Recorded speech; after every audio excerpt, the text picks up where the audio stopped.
Isaiah chapter 2.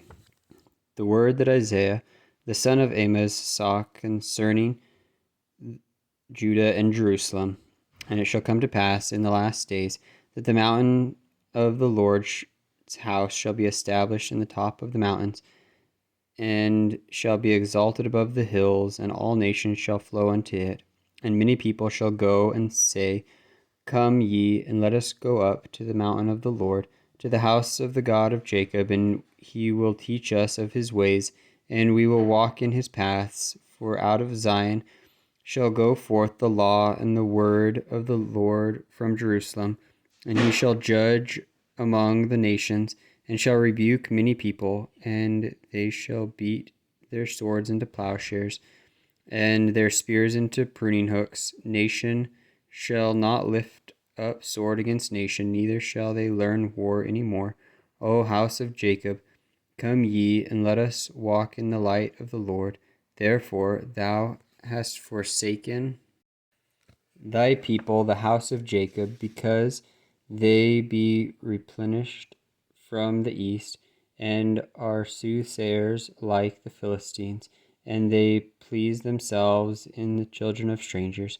Their land also is full of silver and gold, neither is there any end of their treasures. Their land is also full of horses, neither is there any end of their chariots. Their land also is full of idols. They worship the work of their own hands, that which their own fingers have made. And the mean man boweth down, and the great man humbleth himself. Therefore forgive them not. Enter into the rock, and hide thee in the dust, for fear of the Lord, and for the glory of his majesty. The lofty looks of man shall be humbled, and the haughtiness of men shall be bowed down, and the Lord alone shall be exalted in that day.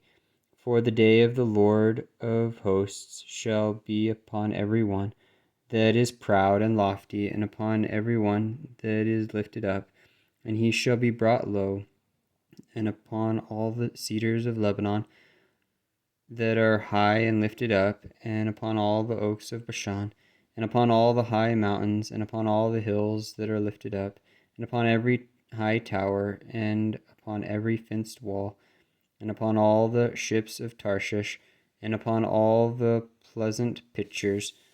And the loftiness of man shall be bowed down, and the haughtiness of men shall be made low, and the Lord alone shall be exalted in that day. And the idols he shall utterly abolish, and they shall go into the holes of the rocks, and into the caves of the earth, for fear of the Lord, and for the glory of his majesty, when he ariseth to shake terribly the earth.